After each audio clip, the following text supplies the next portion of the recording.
Hello everyone and welcome back to RS ओनलीज prelim specific series. तो जैसा कि आप लोगों को पता है कि हम लोग जो है ये सीरीज आप लोगों के लिए लेकर आए हैं, जिसके अंदर हम जो भी मेजर चेंजेस हुए हैं आपके सिलेबस के अंदर उसके हिसाब से आपका मोटा मोटा सारा सिलेबस कवर करने वाले हैं। ठीक है, आने वाले 60 डेज के अंदर आपका history, geography, economy, science and tech, इन सारे मेजर जो सब्जेक्ट्स हैं, आपका पॉलिटी, इनके सारे जो मेजर सब्जेक्ट्स हैं इनका मोटा माटी सिलेबस पूरा कवर हो जाएगा and as per the new revise syllabus of RPSC. ठीक है, तो ये तो बात हो गई हमारी। वो दूसरी बात, अगर आप लोगों को कोई भी कंफ्यूजन है, डाउट्स हैं, नीचे डिस्क्रिप्शन बॉक्स में लिंक है, काउंसलिंग सेशन बुक करा सकते हैं, अपने डाउट्स क्लियर करवाने आ सकते हैं।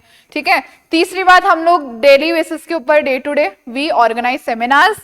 हर संडे को या ऑल्टरनेटिव संडेज को हमारे सेमिनार्स होते हैं जिसमें आरएएस और आईएएस ऑफिसर्स आपसे डायरेक्ट इंटरैक्ट करते हैं। ठीक है, तो वो सेमिनार्स बहुत हेल्पफुल हो सकते हैं। हमारे फाउंडेशन बैचेस में आप एनरोल करना चाहें वहां कर सकते हैं।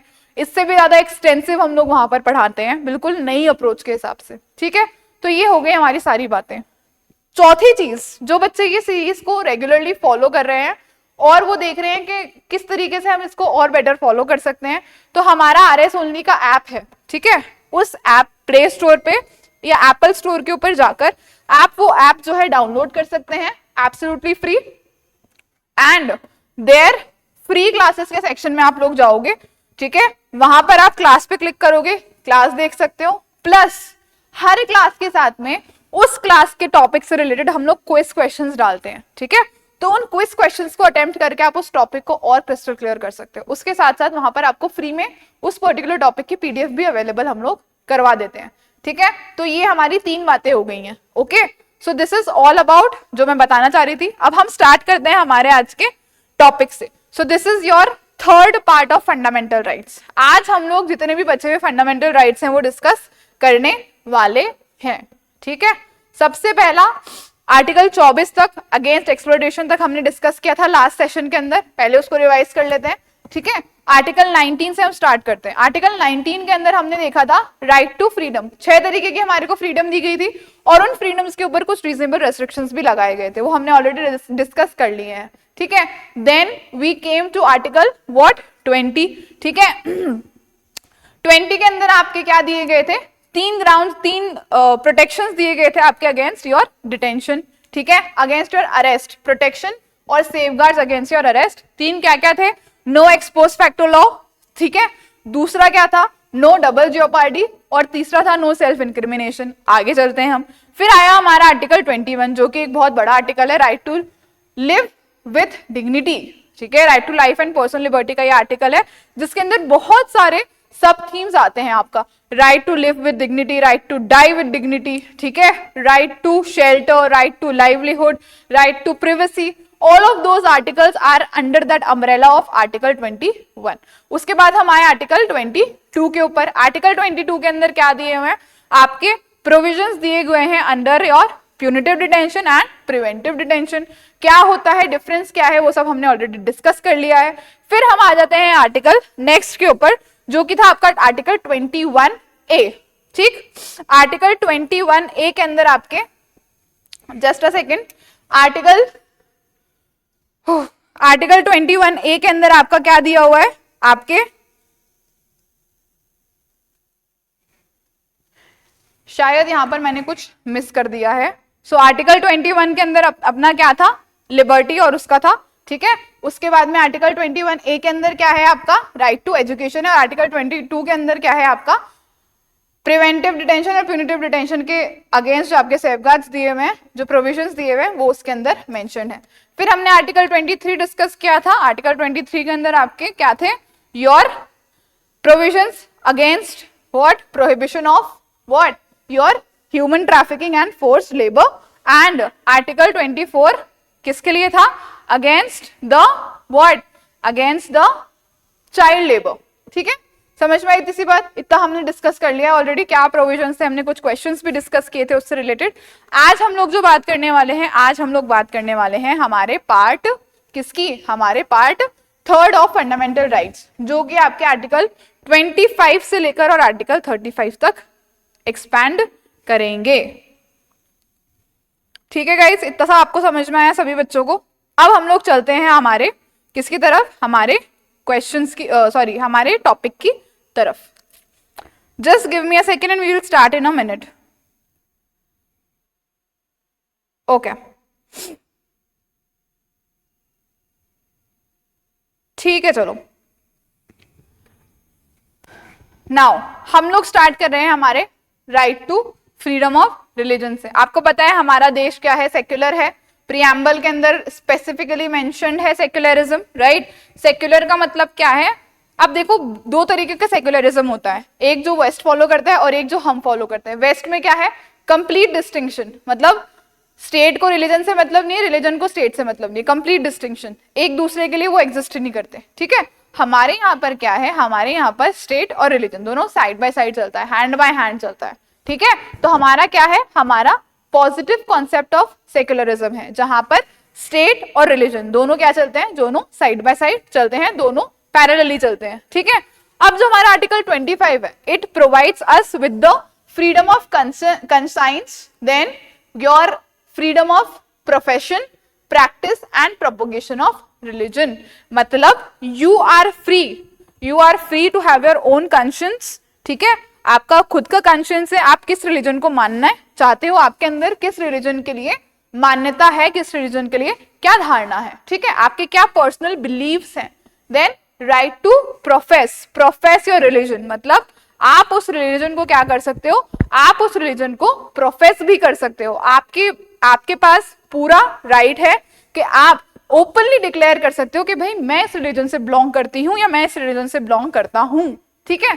तीसरा क्या है, यू कैन प्रैक्टिस, मतलब आप उस रिलीजन से रिलेटेड रिचुअल्स परफॉर्म कर सकते हो, ठीक है, उसकी वर्शिप कर सकते हो, ठीक है। And you can perform certain ceremonies which are there in that particular religion. You are completely free to do that.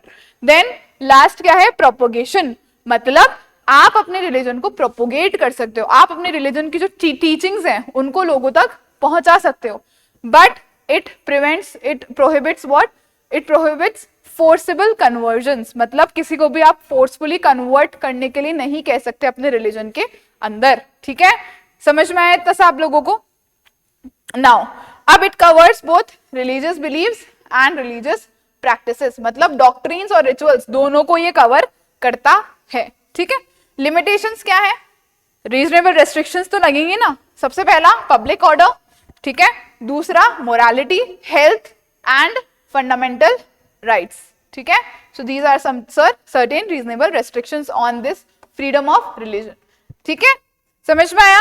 अब एक्सेप्शंस भी हो सकते हैं कुछ, ठीक है, there are certain exceptions as well for following particular religions, there are certain exceptions as well. For example, Sikhs को they are allowed to do what, they are allowed to wear their turban and keep a kirpan with them, right?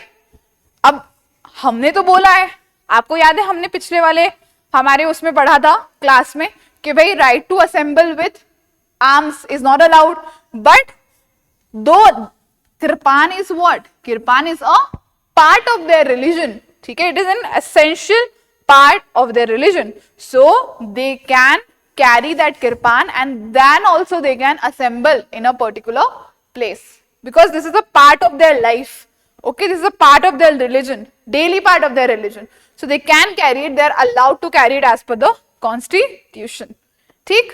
आगे चलते हैं हम। दूसरा आता है freedom to manage religious affairs, मतलब जिस पर्टिकुलर रिलीजन से आप बिलोंग करते हो उस पर्टिकुलर रिलीजन के जो रिलीजियस अफेयर्स है उसको मैनेज करने के लिए आपको कंप्लीट फ्रीडम दी गई है अंडर आर्टिकल 26, ठीक। क्या क्या फ्रीडम्स है ये, ठीक है, क्या क्या फ्रीडम्स है। Article 26 protect the rights of religious denominations और सेक्शंस। आर्टिकल 25 इंडिविजुअल राइट्स को प्रोटेक्ट कर रहा है और यहां पर हमने एक रिलीजन को, एक कम्युनिटी को एक साथ राइट्स दे दिए कि भाई आप इस कम्युनिटी से बिलोंग करते हो तो जी आप अपनी कम्युनिटी के जो राइट्स हैं वो खुद मैनेज कर लो, ठीक है, समझ में आई तीसरी बात। नाउ की राइट्स क्या क्या है इसके अंदर, to establish and maintain institutions for religious and charitable purposes, मतलब रिलीजियस और चैरिटेबल पर्पसेस के लिए आप कोई भी इंस्टीट्यूशन बना भी सकते हो और उसको अपने हिसाब से मेंटेन भी कर सकते हो, ठीक है, to manage its own affairs in matters of religion. और अगर रिलीजन का कोई भी मैटर है तो आपके पास फुल फ्रीडम है कि आप अपने रिलीजन का मैटर खुद सॉल्व करो, इंटरनली सॉल्व कर लो। To own and acquire movable and immovable property. अगर कोई मूवेबल और इमूवेबल प्रॉपर्टी है किसी भी रिलीजियस एसोसिएशन की, किसी भी रिलीजियस डिनोमिनेशन की, तो उनके पास पूरा हक है उस प्रॉपर्टी को क्या करने का, उस प्रॉपर्टी को एक्वायर करने का।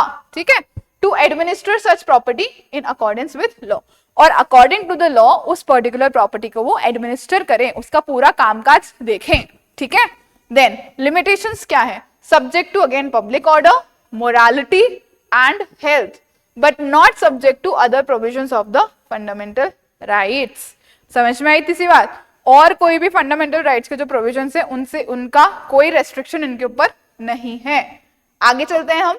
Now freedom from taxes and religious instructions, article 27 and article 28।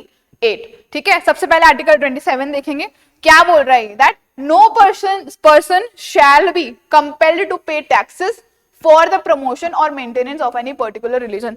किसी भी इंसान को आप टैक्स पे करने के लिए क्या नहीं कर सकते, फोर्स नहीं कर सकते किसी भी रिलीजन के।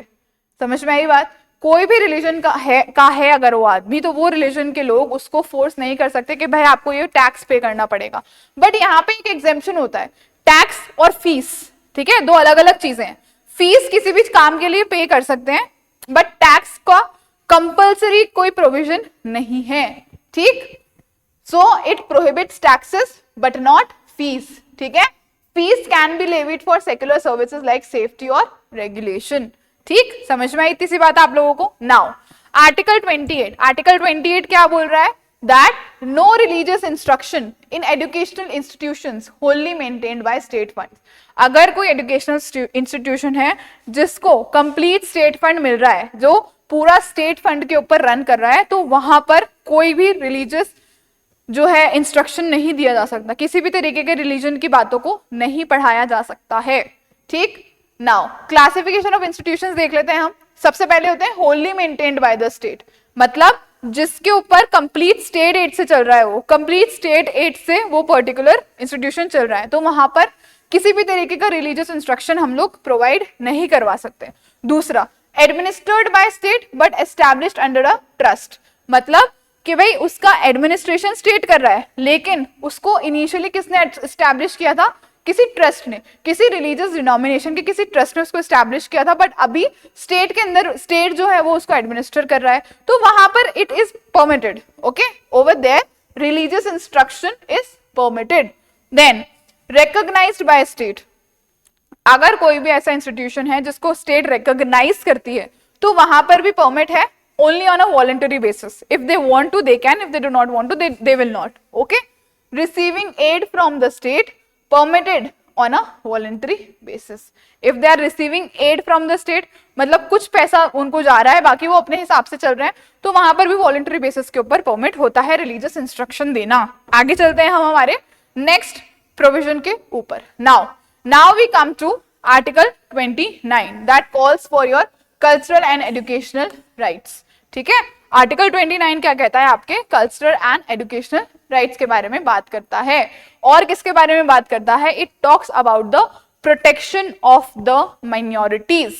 ठीक, माइनॉरिटीज कौन कौन सी होती हैं आपकी, minorities is any section of citizens, minority और majority, having a distinct language, script और culture, has the right to conserve it. ठीक है, कोई भी ऐसी सेक्शन ऑफ सोसाइटी जिसका कल्चर, लैंग्वेज या स्क्रिप्ट थोड़ा सा भी डिस्टिंक्ट है, तो उसको पूरा हक है उसको क्या करने का, कंजर्व करने का। ठीक, इतनी सी बात आप लोगों को समझ में आई? Now there shall be no discrimination in admission. ठीक है, no citizen shall be denied admission to state maintained और state aided educational institutions on grounds only of religion, race, caste और लैंग्वेज। ठीक है, इतना सा बात समझ में आया आपको? कोई डिस्क्रिमिनेशन नहीं होना चाहिए किन इंस्टीट्यूशंस में, अगर वो स्टेट के द्वारा कंप्लीटली मेंटेन्ड है या फिर स्टेट के द्वारा एडेड है उनके अंदर इन पर्टिकुलर ग्राउंड्स के ऊपर। ठीक है, इसका नेचर कैसा है, इट प्रोटेक्ट्स बोथ ग्रुप के rights, culture and language and individual rights as well.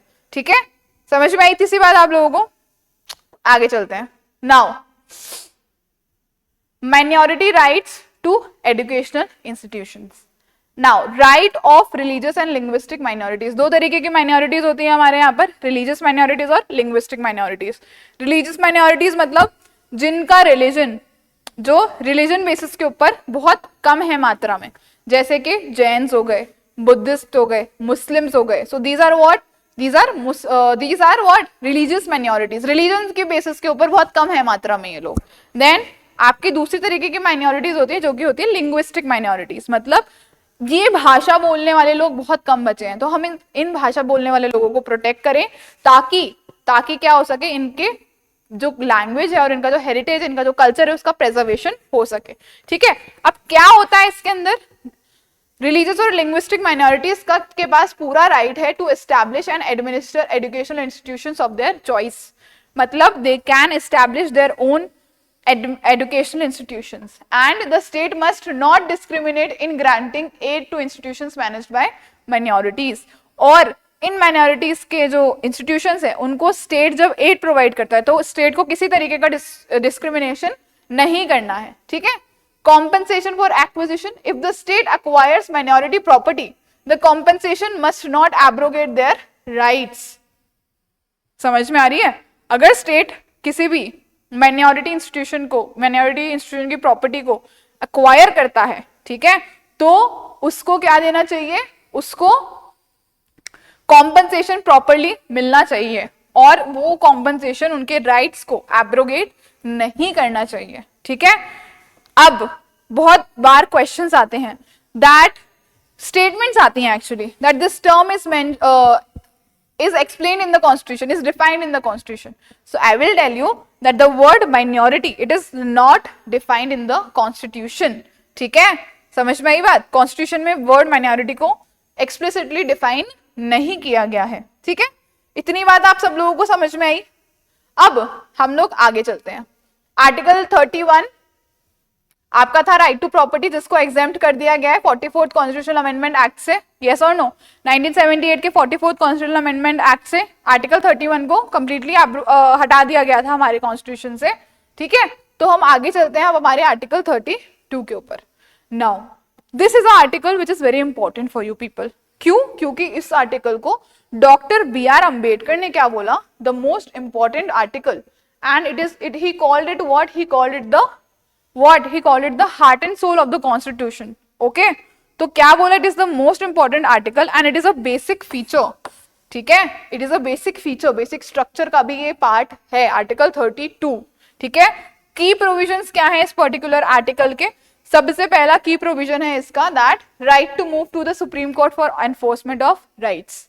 मतलब अगर पार्ट 3 ऑफ द कॉन्स्टिट्यूशन के फंडामेंटल राइट्स वॉयलेट होते हैं किसी के, तो उसके पास आर्टिकल 32 राइट देता है कि वो कहां जा सकता है, वो सुप्रीम कोर्ट जा सकता है अपने राइट्स के वॉयलेशन के अगेंस्ट। समझ में आया सबको?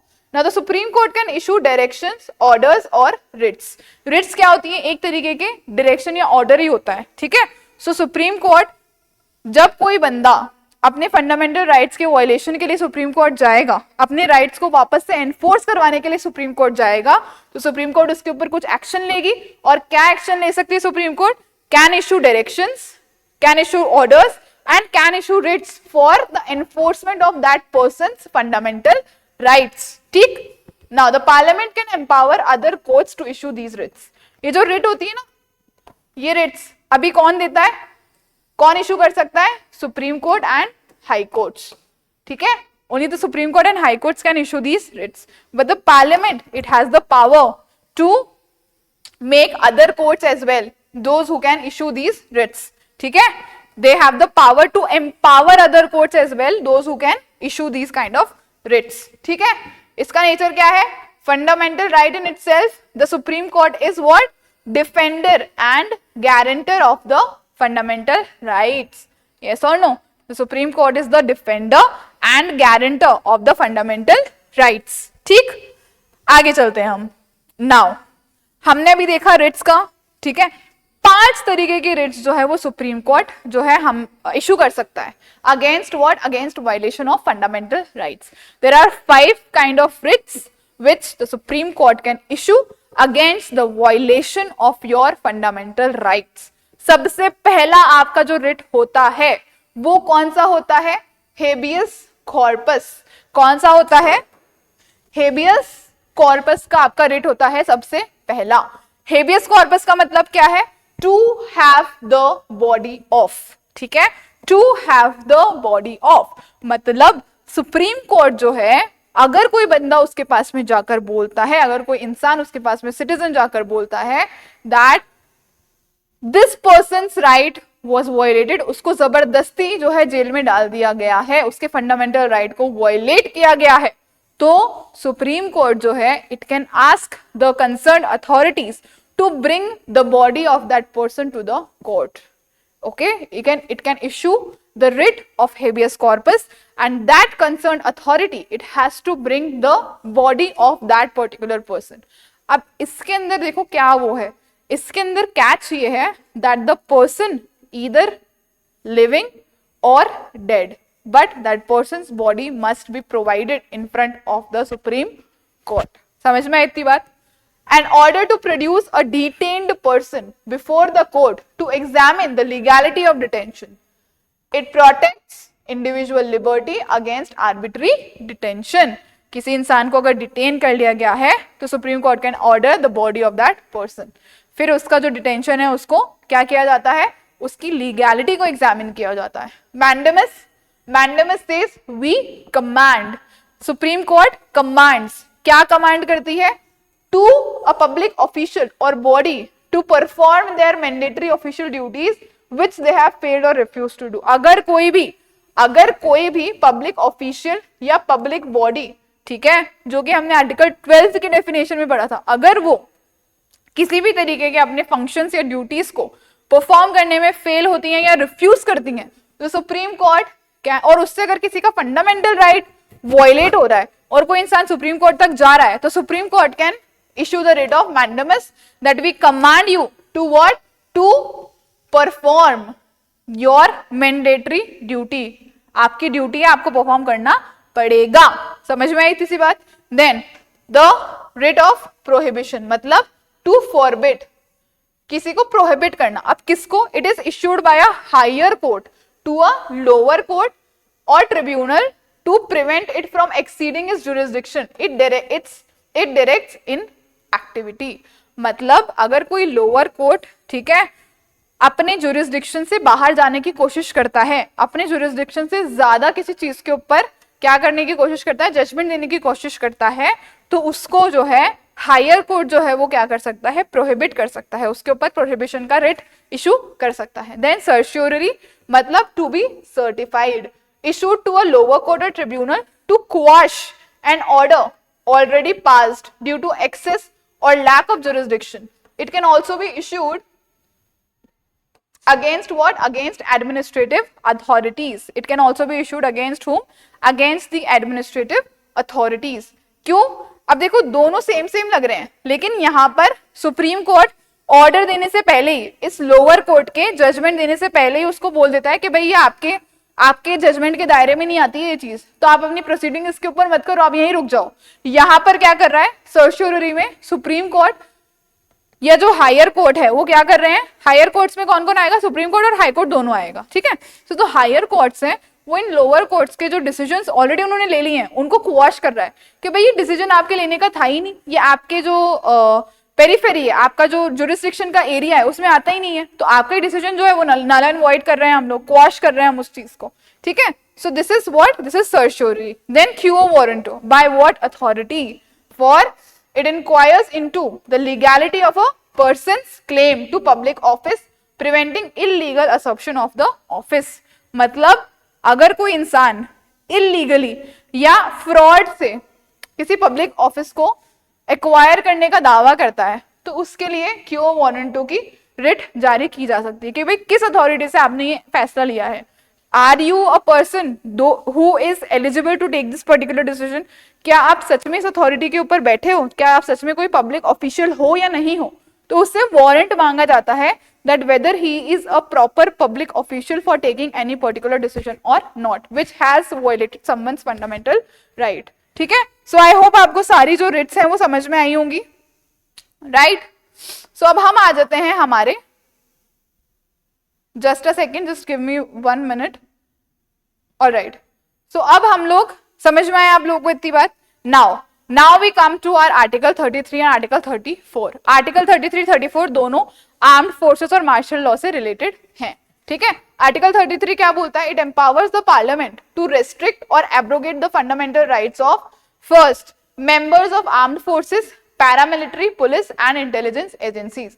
ठीक है, पार्लियामेंट को पावर देता है वो इनके फंडामेंटल राइट्स को एब्रोगेट या रेस्ट्रिक्ट करने की. ठीक है, एक्सेप्शन है ये एक तरीके का. ठीक, ऑब्जेक्टिव क्या है, अब क्यों करा जाता है ऐसे? क्योंकि ये बहुत क्रिटिकल पोजीशंस होती हैं. ठीक है, और इनकी ड्यूटीज का प्रॉपर डिस्चार्ज हो, इसलिए इनसे इनके ये जो फंडामेंटल राइट्स है किसी हद तक रिस्ट्रिक्ट किए जा सकते हैं.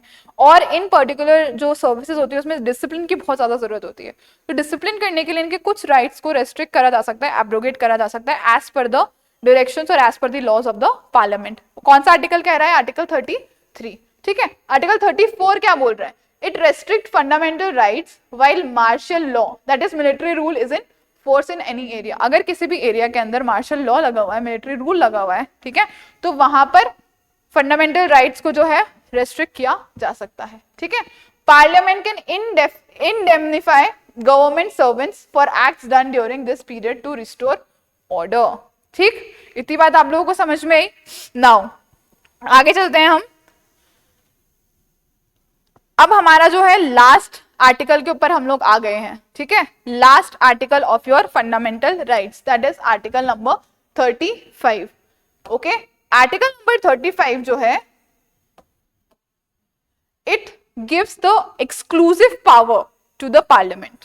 ठीक है, exclusive power of the parliament that it can make laws for. Exclusive parliament के पास में पावर है कि वो लॉज बना सकती है किस किस के लिए?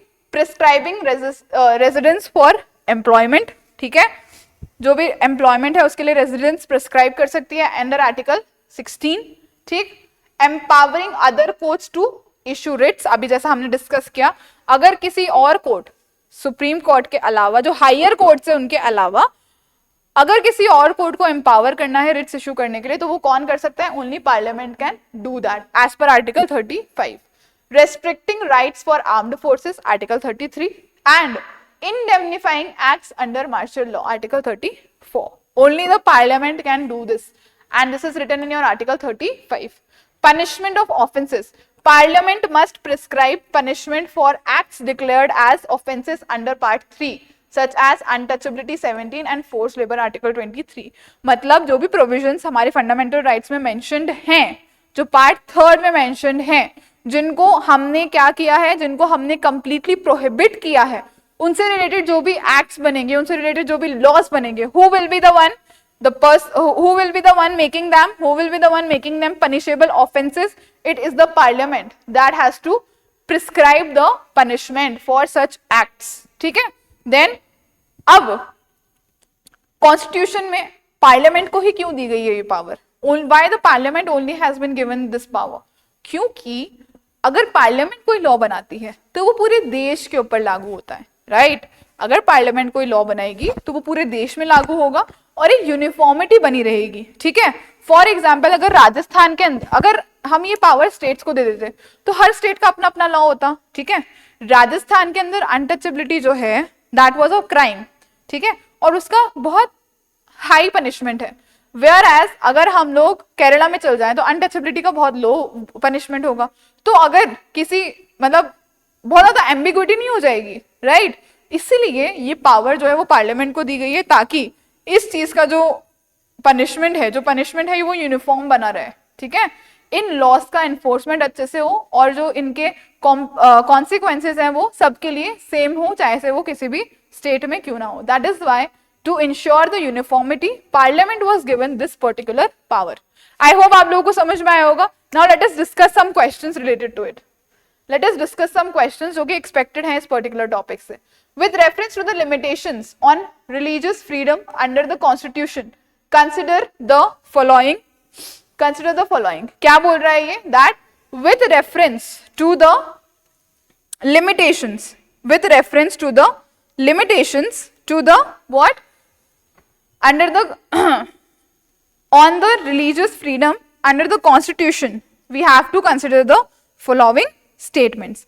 First statement इन्होंने क्या दिया है, that article 25 is subject to public order, morality, health and other fundamental rights. हमने पढ़ा था, this is absolutely correct. Article 26 is subject to public order, morality, health and other fundamental rights. Wrong. क्योंकि हमने क्या पढ़ा था, Article 26 other fundamental rights से कोई भी restrictions नहीं रखता है. So यहाँ पर ये चीज गलत है. So आपका first statement is correct, second statement is wrong. So one only is your answer. आगे चलते हैं हम. देखो assertion और reason वाला क्वेश्चन है, बहुत ज्यादा देखने को मिल रहा है. हमारे जो नए ट्रेंड है आरपीएससी का जो एग्जाम, आपने अगर एग्जाम पेपर अगर आपने देखा होगा, जो नया ट्रेंड है हमारा, उसके हिसाब से आपको इस तरीके के क्वेश्चंस देखने को जरूर मिलेंगे. सो assertion क्या है, assertion is that no religious instruction, क्या है, no religious instruction can be imparted in educational institutions wholly maintained by state funds. Absolutely correct, हमने भी देखा था, right? Article 28 mandates absolute separation of religion and education in India. Is there an absolute separation? No. हमारे यहाँ पर absolute separation नहीं है. So first statement is correct, second statement is wrong.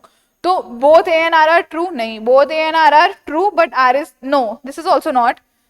A is true but R is false. Yes, absolutely correct. A true है, R क्या है, false है. आगे चलते हैं हम नेक्स्ट क्वेश्चन की तरफ. नेक्स्ट क्वेश्चन क्या बोल रहा है आपका, next question is asking you to what, it is asking you to match the following. Now habeas corpus, mandamus, prohibition and quo warranto prevents usurpation of public offices. किसके अंदर होता है ये, prevention of this usurpation of public offices, quo warranto के अंदर होता है. Yes और नो, क्यो वारंटो में पूछते हैं ना, by what authority. So it prevents what, it prevents the usurpation of public office, right. Then producing detained person before the court, अगर कोई अनलॉफुल डिटेंशन है उसके खिलाफ habeas corpus, right. So D का 1 एंड ए का 2. ओके भाई, D का 1 हो गया, ए का 2 हो गया. अब हम देख लेते हैं third, prevents lower court from exceeding jurisdiction. Lower court को प्रिवेंट करते हैं किससे, जुरिस्डिक्शन को एक्सीड करने से. तो वो कौन सा होता है, कौन सा होता है, it is your prohibition, right. It prohibits. Then command to perform public duty, command to perform public duty is given under your mandamus. So A2 B4, A2 कहाँ है, A2 2 में है, तो बाकी के 2 को हम काट देंगे. फिर B4, B4 इसके अंदर है, यहां पर इसको भी काट देंगे हम. So A2 B4 C3 and D1. Option A is our correct answer. ठीक है, आई होप आपको समझ में आया होगा. आगे चलते हैं हम. Why is Article 32 regarded as the soul of the Constitution? मैंने बोला था ना, heart and soul of the constitution it is regarded as, right. So क्या होगा इसका आंसर, देखो फर्स्ट टर्म, देखो फर्स्ट टर्म क्या दिया हुआ है. First term is it ensures parliamentary supremacy. ये टर्म्स ना बहुत आपके आते हैं, पॉपुलर सोवरेनिटी, पार्लियामेंट्री सुप्रीमेसी, ठीक है. सो ये टर्म्स आपको क्लियर होने चाहिए, पॉलिटिकल थ्योरी के टर्म्स है, these terms must be very clear to you people. It ensures parliamentary supremacy. क्या आर्टिकल 32 पार्लियामेंट की सुप्रीमेसी को इंश्योर करता है? No, not at all. It provides enforceability to the fundamental rights. Yes, absolutely correct. It defines the doctrine of separation of powers. No, not relevant over here. It enables the constitutional amendments. Not relevant over here. Our correct option will be option number B. That will be our correct option. ठीक? So this was the end of this particular topic, and I hope after these 3 sessions, fundamental rights will be completely crystal clear for you people. ठीक है? So this was all about today. सो आज के session में हमने fundamental rights को complete कर दिया है. नेक्स्ट सेशन के अंदर we will be coming up with next topic which is important from your exam point of view, और हम एक एक रिदम के साथ ही चलते जाएंगे ताकि आपका जो बेस है वो अच्छे से बन पाए. राइट. सो टिल देन अगर आपके मन में कोई भी डाउट्स है, नीचे डिस्क्रिप्शन बॉक्स में लिंक दिया हुआ है, वहां पे जाकर आप काउंसलिंग सेशन रजिस्टर कर सकते हो. कमेंट सेक्शन के अंदर अपने डाउट्स पूछ सकते हो. Whatever doubt is there in your mind, you can just freely ask it in the comment section. And till then, all the very best. Keep studying hard, keep working hard. Thank you so much.